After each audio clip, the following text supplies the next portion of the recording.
Kiedy tutaj pierwszy raz w życiu byłeś na tym cmentarzu? Pierwszy raz, no to był jakiś rajd roztoczański. Paweł Sygowski prowadził rajdy roztoczańskie, no i ja na kilku byłem i zwykle przechodziliśmy przez jakieś miejscowości ciekawe i wtedy pierwszy raz zobaczyłem ten cmentarz. Kiedy to było? No, to był koniec albo środek lat 80. Tematyką żydowską zacząłem się interesować pod koniec studiów. Studiowałem malarstwo. Był taki Instytut Wychowania Artystycznego. Tu jest taka niezwykła scena. To jest wiąz. Poprzycinany wiele razy. Czy to jest jakaś tradycja lokalna? Czy on się taki zrobił? Tam ponoć były jakieś macewy, też widać fragment tej macewy, prawda? No to jest macewa związana z historią cadyka z Jaworowa, który tutaj ponoć zmarł i ponoć to jest jego macewa, no co jest bajką lokalną, bo rzeczywiście ten cadyk przebywał tu przez pewien czas w Szczebrzeszynie, ale wyjechał gdzieś pod Bełs do swojego wuja i tam zmarł prawdopodobnie w Jaworowie, już nie pamiętam dokładnie. Napisałem o tym taki wyjaśniający tekst, że to jest jedna z bajek tutejszych. No ale takie informacje krążą głównie w internecie i w niektórych publikacjach drukowanych. I są nadal nieweryfikowalne. A tutaj to jest ta historia? To jest co innego. To jest właściwie ten sam tekst, który jest tutaj na dwóch tablicach, że tutaj pochowanych jest dwóch słynnych mężów, z tym, że no tutaj dosłownie jest pochu macewat shel hagaonim hakadoshim, że tu są macewy Isachara Bera oraz Simchy Hakochena Rapoporta, co jest też błędne, bo też zweryfikowałem te rzeczy. Macewa tego Hakochena, który zmarł około 1600 roku, stoi na najstarszej części cmentarza i jest cała zachowana. Natomiast macewa tego drugiego Rapoporta leży też w tej prawie najstarszej części, z tym, że w części XVIII-wiecznej. Skąd się biorą te takie fejki, których jest całe mnóstwo dookoła? Nie mam pojęcia. W ogóle nie mam pojęcia, co to jest za miejsce, bo tutaj nie ma żadnych inskrypcji na tych stelach. Nie wiem, kto to ogrodził. Być może Żydzi, potomkowie no, dosyć znanych zmarłych tutaj. Nie mają inskrypcji, to są XVII-wieczne? No, sądząc po tych ornamentach, no to jest XVII wiek. Ale nie widzimy tablic żadnych. No nie widzimy i nie wiem, czy to one były namalowane. Może były oddzielne tablice, prawda? No to jest, takie płyciny. Rzecz chyba nie do wyjaśnienia już. No tak. Z tymi tutaj stelami. Najstarsza informacja o Żydach w Szczebrzeszynie to jest 1507 rok i to są jakieś opłaty pogłównego bodajże. To była już spora suma, bo to było 25 zł bodajże, więc oni musieli być już w końcu XV wieku co najmniej. Najstarsza informacja o cmentarzu pochodzi z lat 1590, której brzmienie jest takie, że kolejny właściciel, który nabył Szczebrzeszyn, funduje cmentarz. Ale to należy zupełnie inaczej rozumieć. On po prostu powtarza istniejący wcześniej przywilej, którego nie znamy. Natomiast macewy z lat 40. XVI wieku no, świadczą o tym, że cmentarz już w latach 40. istniał. Pracowałeś na tym cmentarzu parę lat, prawda? Tak. Zawsze jak się do czegoś dobieramy, to zaczynamy od najstarszych rzeczy, nie? No tak. No więc tutaj z Janem Pawłem Woronczakiem zrobiliśmy inwentaryzację i artykuł o tych XVI-wiecznych macewach ze Szczebrzeszyna. Natomiast z Marcinem Wodzińskim zrobiłem inwentaryzację XVII-wiecznych i też żeśmy to opublikowali. No i tu jest sporo bardzo słynnych no z XVI-XVII wieku takich rabinów, którzy wędrowali od miasta do miasta na swoich kontraktach. Autorzy publikowanych ksiąg. Czy to jest najstarszy cmentarz na Lubelszczyźnie? Nie, Lublin jest starszy. W Lublinie jest najstarsza w Polsce stojąca in situ, 1541 rok. Ale Szczebrzeszyn nie aż tak daleko odstaje. Nie. No jak na miasto prywatne, to jest bardzo wczesny. Można byłoby domniemywać, że tutaj gdzieś jeszcze w Podglebiu mogą się znajdować macewy starsze. Wygląda na to, że tamta część, prawda, jest ta bliżej miasta, jest częścią najstarszą, tak? No tak.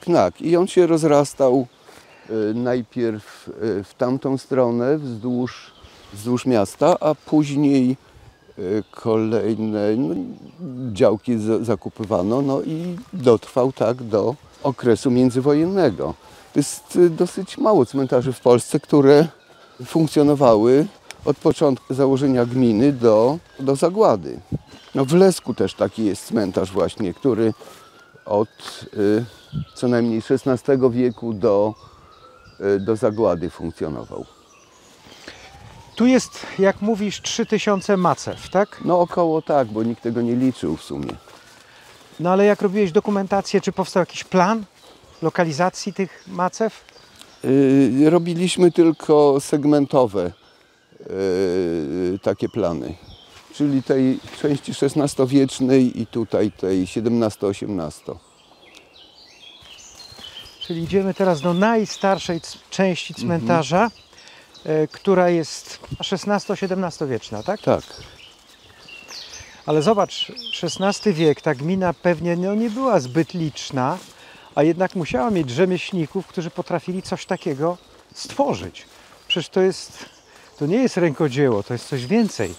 No te najstarsze macewy są dosyć prymitywne, te XVI-wieczne, natomiast te XVII-wieczne mają w zdobnictwie te same cechy, które są w synagodze i w kościołach szczebrzeskich, czyli wtedy tutaj istniał jakiś taki duży warsztat architektoniczno-kamieniarski i być może te wzory, no to jest ta część XVII-wieczna. Tu są bardzo takie typowe renesansowe kompozycje. Ten półokrągły, co wystaje, to jest właśnie ten Issachar Ber. No to podejdźmy. Mówiłem Ci, ten co zrobił te dwa kompendia, jedno do Zoharu, jedno do Midrash Rabba. Aha. To są wszystko, co tu widzimy, XVII wiek, tak? Nie. To są późniejsze wstawki, to, na co teraz patrzysz. Aha. Co znaczy wstawki? No zobacz, to jest, od razu widać po liternictwie, po zdobieniach, że to jest XVII wiek. A to jest XIX, XX. Nie wiem, jak oni to robili. Może zrobili jakiś nasyp tutaj, na przykład, i chowali. Czasami jest tak, że są trudności z dokupieniem działki. I wtedy się stosuje nasyp co najmniej metrowej grubości i jest pochówek na kolejnym piętrze, no bo jak wiesz, nie można chować w tym samym miejscu. To jest chyba raczej już XIX-wieczne, nie? No to jest trochę zniszczone. Aha, to jest 1918 rok. To jest ten Issachar Ber. I on tutaj nie ma daty śmierci. I już się spotkałem z takimi sytuacjami, że ktoś bardzo znany nie musiał mieć szczegółowych informacji na nagrobku, no bo wszyscy wiedzieli, kto to jest Issachar Ber, autor komentarza do Midrash Rabba, bo on ma tutaj właśnie taką identyfikację w tej inskrypcji. Ale to jest też XVII wiek? No więc nie wiadomo, kiedy on zmarł. No ale mniej więcej Około wiadomo. 1600 roku zmarł. Jaki rodzaj kamienia, jak on się nazywa? Wapień organodetrytyczny. Jest co, no to ja jej nie wymyśliłem, to wymyślili petrografowie. No. To są osady z ciepłego morza, które tutaj było kiedyś. Organodetrytyczny to znaczy zanieczyszczony szczątkami organizmów, które miały muszle. Ale czy z takiego wapienia również stawiano kościoły, domy?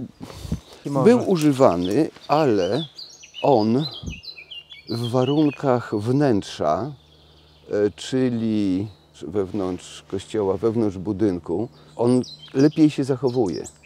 Natomiast na zewnątrz, no, Nie daje rady.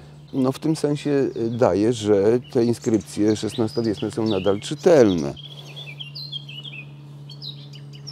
Najstarszy z 1545 to jest ten. I to są takie wzory macew, takie typy, które jakby postawić je obok XII-wiecznych z nadrenii, najstarszych znanych w Europie, to by się mało różniły. Właściwie albo bez obramowania, albo z jakimś prostym obramowaniem i całe lico zapełnione inskrypcją. Natomiast to, co nam się kojarzy z nagrobkami, ten przyczółek z symbolami, no to już jest kwestia okresu od powiedzmy połowy XVI wieku. A które tu są jeszcze z tych XVI-wiecznych zachowanych? Ten Czyli takie trochę uproszczone. tam leży na... No wszystkie są takie, że, nie ma, że mają tylko inskrypcję. No i tamten z tą tabliczką. To Monika Tarajko wymyśliła i robiliśmy to razem. Andrzeju, a czy te macewry XVI-XVII-wieczne też były malowane? Tak, w Lublinie na XVI-XVII-wiecznych bardzo wiele ma zachowanych drobin farby. No to też jest XVII chyba wiek, akurat cała zarośnięta. Można przypuszczać, że w wielu w tych miastach dookoła były podobne cmentarze, których nie ma. Gdzie mogły być jeszcze tak stare cmentarze? Bo za dużo tych cmentarzy, jak sam mówiłeś, nie ma. Wiesz co, no Szczebrzeszyn jest tutaj jednym z najstarszych miast, już nie pamiętam dokładnie, ale zdaje się w XIV wieku uzyskał prawo miejskie, a następne dopiero w XVI wieku. No i jednym z późniejszych miast, gdzie jest świetnie zachowany cmentarz, jest Józefów, który był lokowany dopiero w XVIII wieku. To już w czasach ordynacji zamojskiej, bo tutaj sporo terenów zostało zakupionych przez ordynację zamojską i włączonych do ordynacji. I właśnie ten Tomaszów, Józefów zostały założone przez kolejnych ordynatów. Ale później. Później, tak. Później, czyli z tych najstarszych cmentarzy żydowskich, no niewątpliwie Szczebrzeszyn się wyróżnia, Tak, prawda? tak, tak. No. A z zachowanych, małomiasteczkowych, chyba wyjątkowo. Poza tym, z tego co się orientuję, Lesko jest równie stare? Tak, Lesko jest też co najmniej XVI-wieczny cmentarz. Tam jest najstarszy nagrobek 1548. Czyli Szczebrzeszyn Wygrywa. Lublin wygrywa, 1541. No i teraz ten hełm, No właśnie, opowiedz o tej historii. który ma aktualnie najstarszą macewę w obecnych granicach Polski i starszą niż ta w Busku z 1520, najstarsza zachowana do tej pory. No, Paweł Segowski, jak robił kartę cmentarza w Chełmie, znalazł połówkę macewy, na której zachowały się tylko dwa ostatnie znaki daty rocznej, 74. I ja zrobiłem taką analizę petrograficzną, epigraficzną i paleograficzną i wyszło mi z tej analizy z porównania nagrobków z XVI wieku i starszych, że to jest 1514 rok, a niewykluczone, że 1414. Czyli jeżeli są alternatywy, jeśli chodzi o daty, to jest albo 1514, albo 1414? Tak. Nie ma innej opcji? Nie ma innej opcji. 1614 już nie wchodzi w rachubę, dlatego że już są bardzo duże zmiany i w krojach pisma, i w technice kucia, no i być może też w materiale, bo ta macewa odnaleziona w hełmie jest wykonana z szarogłazu, którego złoża są bardzo blisko hełma, bardzo małe i w zasadzie później prawie że nie używane, już nie wykorzystywane. Czyli symbolika pojawia się trochę później, prawda? Tak, no dużo później, no dopiero gdzieś w połowie XVI wieku. Jest dodawany przyczółek. W tych starszych nagrobkach, co ciekawe, ten przyczółek jest z osobnego kawałka kamienia, jest montowany na trzpienie na górze prostokątnej steli. Co Cię najbardziej urzeka w tym cmentarzu w Szczebrzeszynie? No na pewno nie ta malowniczość terenu, tylko nagrobki jako dokumentacja epoki, poszczególnych epok. Nam się często mówi i kojarzy, że ten cmentarz jest jakiś obcy kulturowo, ale tutaj widać wiele podobieństw, prawda, nawet w tych rytach, zdobnictwie czy wzorach, które się powtarzają też w lokalnej architekturze. Tak, no, w zdobnictwie na pewno, w kompozycjach, w zdobnictwie. To były wzajemne wpływy, prawda? W przypadku Szczebrzeszyna był jakiś warsztat kamieniarski. Prawdopodobnie na przełomie XVI i XVII wieku ówczesny właściciel musiał sprowadzić tutaj jakichś rzemieślników, jakichś kamieniarzy i budowniczych, którzy budowali i kościoły, i synagogę, i przy okazji jakimś takim produktem ubocznym były nagrobki, na których są te same motywy kompozycyjne, zdobnicze, które są w tamtych budowlach. Te stele, wspomniałeś, że one należą do takiej arystokracji żydowskiej. No tak, to tu jest ten taki panteon lokalnych Żydów. Te nagrobki są o wiele większe i mają te bloki horyzontalne przystawiane do stel. Niektóre nagrobki miały nawet podwójne stele, dłuższa inskrypcja była. Człowiek mógł mieć większe zasługi, mógł być autorem jakichś ksiąg. Wymieniane są poszczególne gminy, w których był rabinem. W związku z tym to byli ludzie, którzy stali wysoko w organizacji społecznej, ale też byli bardziej majętni od przeciętnych. I na wielu cmentarzach jest tak, że jest wydzielona jakaś kwatera, na której były rezerwowane miejsca dla następnych pokoleń. I to, nie ma na to żadnych dokumentów, ale logicznie to jest jasne, że jeśli są skoncentrowane nagrobki znacznych osób w Lublinie z kilkuset lat, to musiało być przemyślane i zaplanowane przez bractwo Hewra Kedisza. Tutaj z przodu były te zasadnicze macewy, ale one znikły? One zostały po prostu zdewastowane. Niektóre leżą tuż przy... Gdzieś można je znaleźć, także tutaj można dopasować górę i dół. No tak. Te wszystkie kamienie, te nagrobki, które tutaj widzimy dookoła, świadczą nie tylko o pewnym zaawansowaniu inżynierskim czy budowlanym, ale również o pewnej zasobności gminy żydowskiej, bo to były ogromne też koszty wyprodukowania takich rzeczy? No, trudno powiedzieć w tamtych czasach, ile to kosztowało. Cenniki wykonania macew znamy dopiero z XIX wieku. I tak Ja rozumiem, było. ale chodzi mi o to, że te całe zdobnictwo, ta cała praca, która została tutaj wykonana, ona świadczy o pewnym zaawansowaniu też takim kulturowym, technologicznym i cywilizacyjnym tej gminy.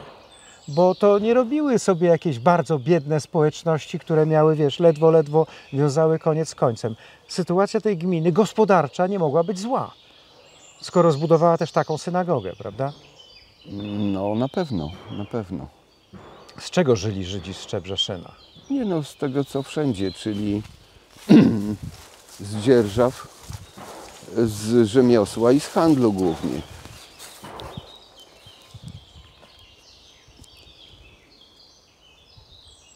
Wspomniałeś o tych nagrobkach najstarszych, ale te nagrobki późniejsze, renesansowe również są czarujące, niezwykłe zupełnie.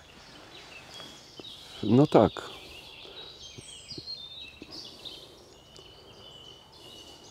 No to jest 467 rok, czyli 1707. Niesamowita płyta. A byłeś w Brodach? Byłem. Ten las nagrobków wyższych od ciebie robi wrażenie. O! Ale tam już jest inny materiał chyba użyty, prawda? Tam jest jakiś piaskowiec. Tak, tam jest piaskowiec. No tutaj było sporo tych kamieniołomów tego lokalnego wapienia. Czy trudno powiedzieć, czy tutaj obok Szczebrzeszyna też były jakieś kamieniołomy, bo na przykład w niektórych dzielnicach Lublina aktualnych, zanim Lublin się rozrósł, są poświadczone kamieniołomy. Tutaj też mogły być, ale jakoś nie natrafiłem na te dokumenty. Natomiast takim najsłynniejszym kamieniołomem był ten w Józefowie, który jest eksploatowany do czasów współczesnych. A powiedz mi, czy ten cmentarz był zarośnięty drzewami, czy to są nasadzenia późniejsze? Są tutaj dęby, które pewnie, ten dom ma pewnie z 200 lat. Tak, te dęby i te wiązy są na pewno kilkusetletnie. Natomiast te cieńsze drzewa, no to są już samosiewy powojenne.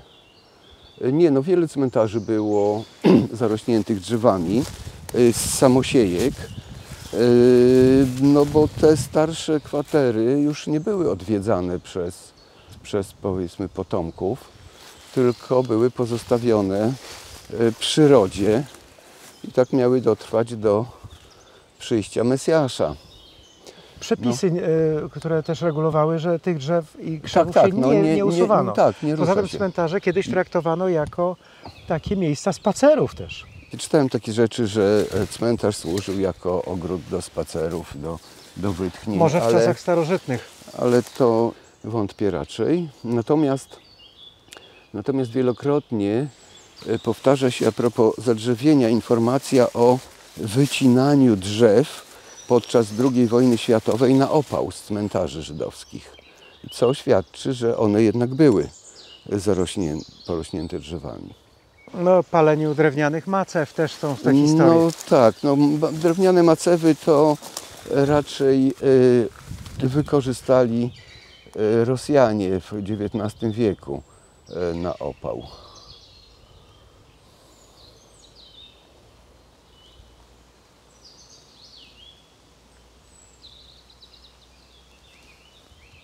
No ten dąb to ma trochę. No ma. Nie jestem dendrologiem, więc nie potrafię stwierdzić wieku. No ale rozmawiasz z dendrologami. Tu nie ma dendrologów przy tej pracy? Powinni być. No wiesz, ja się zajmuję głównie nagrobkami od strony historii sztuki, paleografii, więc o dendrologii mało wiem i w zasadzie pomijam ten temat. No te drzewa naprawdę robią wrażenie. To są już też XIX-wieczne chyba, prawda? No tu mamy akurat datę na wierzchu. To jest 1917 rok.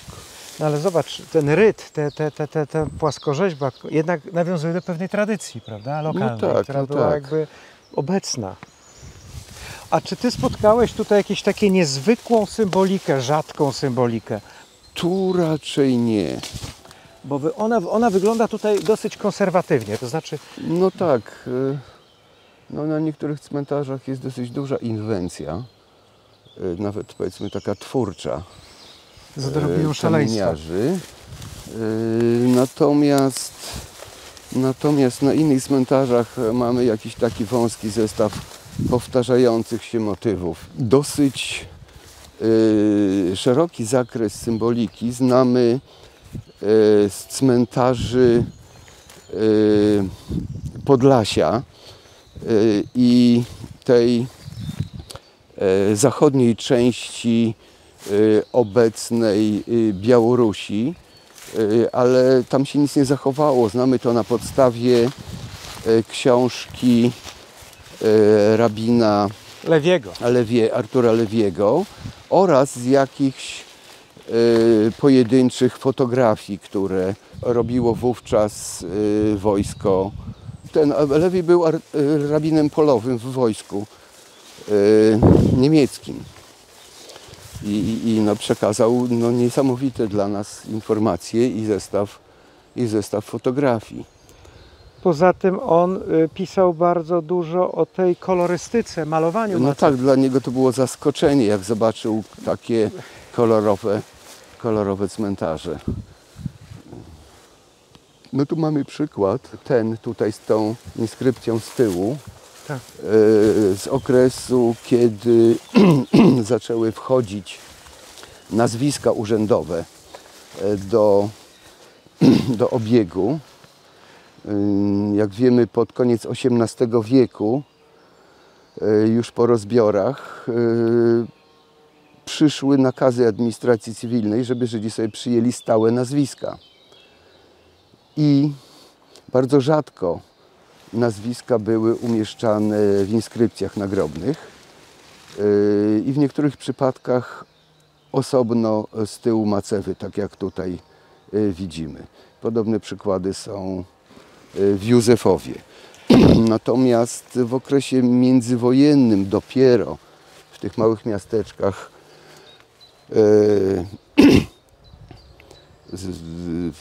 dawano nazwiska na... Zobacz, tutaj jest sporo zachowanej polichromii na tym nagrobku. No, dlatego, że on jest dosyć stary, to jest 1922 rok. Stary, czyli młody. Że tak, że jest młody. No. No tutaj też mamy trochę tej kolorystyki, patrz.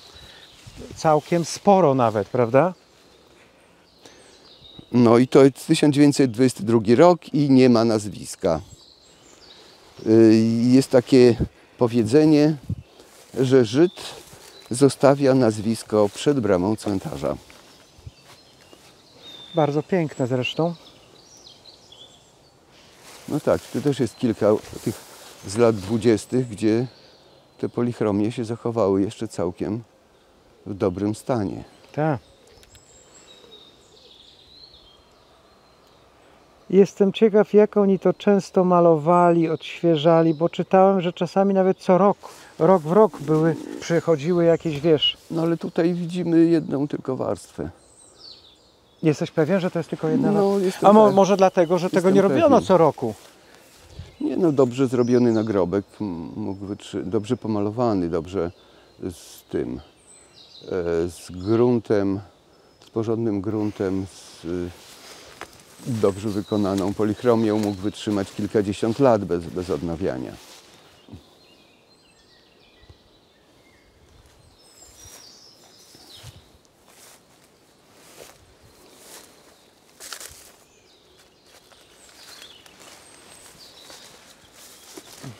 To jest wszystko ciągle ten sam materiał? Tak, tak.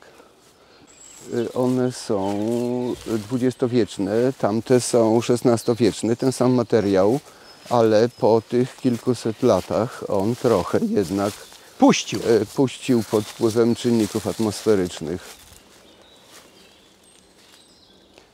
No ale Andrzeju, jak na 500 lat. No wiesz, takie tablice z tego materiału, które wiszą, wmurowane są w ściany we wnętrzu kościoła, no po prostu wytrzymują wieki.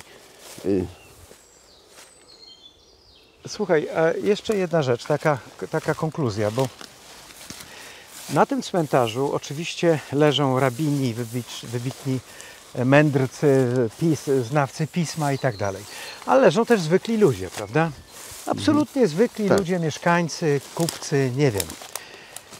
Te cmentarze żydowskie gromadzą w zasadzie najstarsze nagrobki ludzi, zwykłych ludzi mieszkających na terenie Rzeczpospolitej.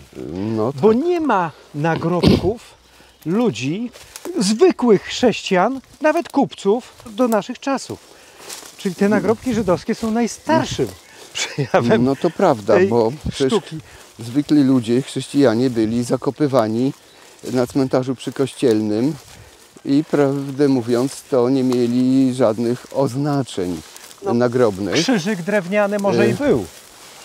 Dochodziło do takiej sytuacji, że tam się ziemia po prostu gotowała, bulgotała od tych nawarstwień.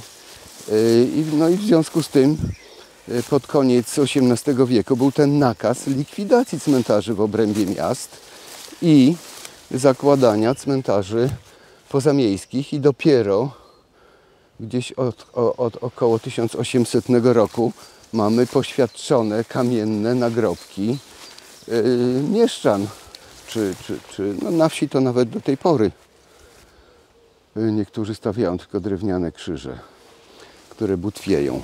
Natomiast Żydzi mieli cmentarze w obrębie miasta bądź zamiejskie, na których od początku stawiali nagrobki kamienne, pomijmy tutaj drewniane, które się nie zachowały, gdzie inskrypcje były wykonywane według no, co najmniej średniowiecznego wzoru, a więc coś w rodzaju wypełniania formularza inskrypcyjnego, nagrobkowego i dlatego mamy tak wiele informacji.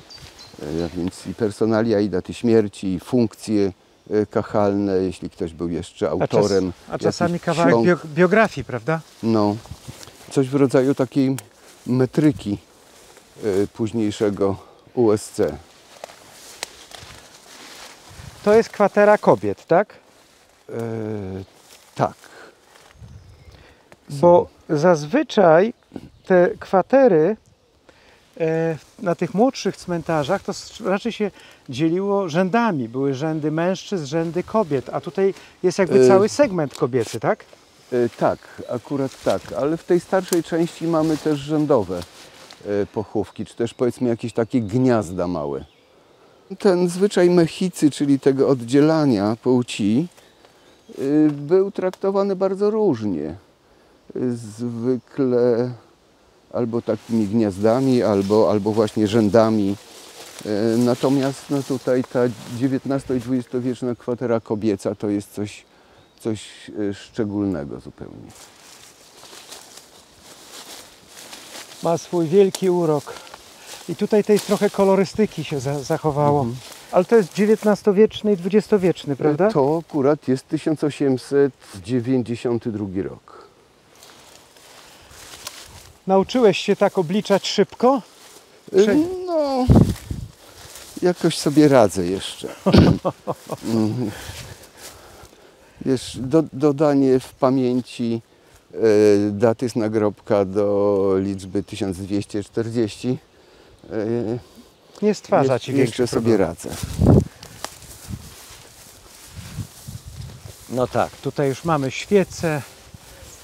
No i tutaj, jak widzisz, jest tylko jeden, ewentualnie dwa motywy w tej kwaterze kobiet, czyli albo lichtarz o różnej liczbie ramion, albo ręka z książką, czyli z modlitewnikiem. Ale ptaków nie widziałem. Zwykle jest to korban mincha, taki Bardzo stary modlitewnik dla kobiet, który przez kilka wieków był wznawiany. No tak, ptaków tutaj na tej kwaterze nie ma, ale na XVIII-wiecznych tam wcześniej są. No tutaj chyba jakiś, tak mi się wydaje, może. No to już tak jak mówiłem Ci, no na te 3000 nagrobków to zestaw motywów jest naprawdę bardzo skromny. A powiedz mi, czy tutaj zetknąłeś się z nagrobkiem w języku polskim? Nie. Nie zetknąłem się, ale niewykluczone, że był. Może się nie zachował. To się zdarza.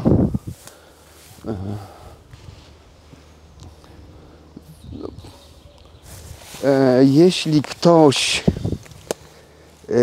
miał taką, powiedzmy, mentalność skłaniającą się ku asymilacji do kultury polskiej czy rosyjskiej, to zwykle był mało tolerowany w takim prowincjonalnym mieście i przenosił się do jakiegoś większego miasta. I wtedy w tych większych miastach tych inskrypcji w idisz, które są równie bardzo późne, jak i polskich, rosyjskich jest trochę. No na terenach Galicji, też w niemieckim. W małych miasteczkach było to bardzo, bardzo rzadkie. W Łomży jest kilka nagrobków, dosłownie ostatnich, tam 38, 7 rok, z bardzo pięknymi inskrypcjami w języku polskim. W Białymstoku chyba z 28 roku jest przepiękna taka manierystyczna macewa, kilkuelementowa, w której jest bardzo piękny napis w języku polskim i hebrajskim. Ale to są rzeczy, które no, tak naprawdę przyszły w latach 30. Zaczęły być dopiero wtedy obecne. Ale widzę, że większość tych macew ma taki kształt bez tego takiego naczółka już XIX-wiecznego, prawda, który zamyka w taki półokrąg. Znaczy, no, ten przyczółek jest wpuszczony On jest wpuszczony w ten prostokąt. Płcinę, no. Tak. Zresztą to samo widzieliśmy w Biłgoraju, prawda, na tych zdjęciach. Tam są też tego typu płyty. No wiesz, w Biłgoraju były też nagrobki z importowanych skał głębinowych. One nie leżą na cmentarzu, ale widziałem takie w pobliskiej wsi w zakładzie kamieniarskim. Także no była to jakaś resztówka z zapewne wykorzystanych już macew przez kamieniarza do jakichś celów, do takich, jakie ktoś zamówił po wojnie.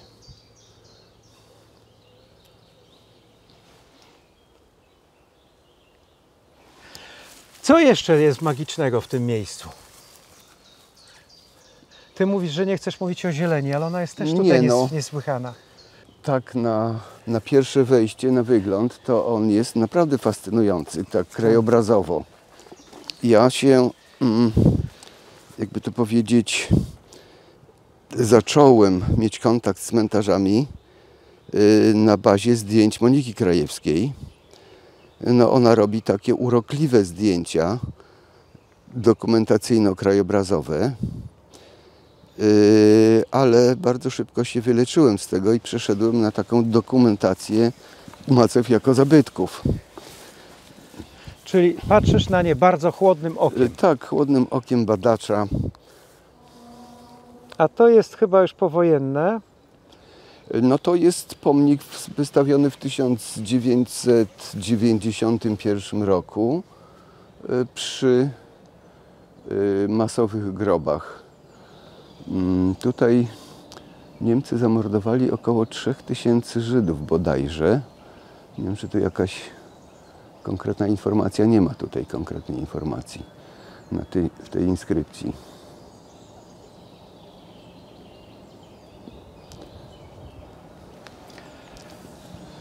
Dobrze, że jest. Ten cmentarz się sam broni, tutaj nic nie trzeba robić, chociaż te ścieżki jakby ludzie sami, prawda? Tak, tak, tak. No tu jest, ten roztoczy jest masa turystów i jak wiesz, w ostatnich kilkunastu latach cmentarze żydowskie są bardzo modne, popularne do zwiedzania. A wiesz, modne, takie złe słowo, one są niesamowite w ogóle. No tak, ale kulturowo są niezwykłe zupełnie. Ale kiedyś nie były wprowadzone do tras turystycznych, a teraz są.